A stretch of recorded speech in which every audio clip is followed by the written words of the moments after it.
ബിസ്മില്ലാ വൽഹംദുലില്ലാ വസ്സലാത്തു വസ്സലാമു അലാ റസൂലില്ലാ വഅലാ ആലിഹി വസ്സഹ്ബിഹി അജ്മഈൻ അമ്മാ ബഅദ്. എൻ്റെ പ്രിയപ്പെട്ട ഉസ്താദുമാരെ, നാട്ടുകാർ, എൻ്റെ പ്രിയപ്പെട്ട കൊച്ചു സുഹൃത്തുക്കളെ, അസുലഭമായ മുഹൂർത്തത്തിൽ നിങ്ങൾക്ക് മുമ്പിൽ എഴുന്നേറ്റ് നിന്നതിൻ്റെ ഉദ്ദേശം വിദ്യാഭ്യാസം സർവ്വതമാക്കി അല്പം സംസാരിക്കാനാണ്. അതിന് എനിക്ക് തൗഫീഖ് നൽകിയ അല്ലാഹുവിനെ ഞാൻ ആദ്യമായി തന്നെ സ്തുതിക്കുന്നു. അൽഹംദുലില്ലാഹ്. പ്രിയമുള്ളവരെ, ഒരു സമുദായത്തിന്റെ അല്ലെങ്കിൽ ഒരു സംസ്കാരത്തിന്റെ അടിസ്ഥാനമാണല്ലോ വിദ്യാഭ്യാസം.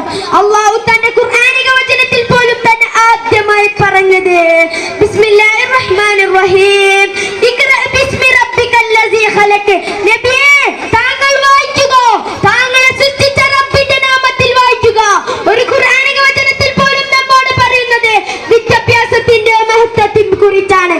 സമാധാന നേതൃത്വം ആക്ടിവിസ്റ്റുമായ മൗലാന യൂസുഫ് സായി ഐക്യരാഷ്ട്രസഭയിൽ ഒരിക്കൽ പറയുകയുണ്ടായി, ഒരു പേനക്ക്, ഒരു പുസ്തകത്തിന്, ഒരു അധ്യാപകർക്ക് തന്നെ ഈ ലോകം മാറ്റിമറിക്കാൻ കഴിയും. സുഹൃത്തുക്കളെ, നാം കരസ്ഥമാക്കുന്നതിന്റെ ഒരു അംശം പോലും നമ്മൾക്ക് കരസ്ഥമാക്കാൻ കഴിയുന്നില്ലല്ലോ.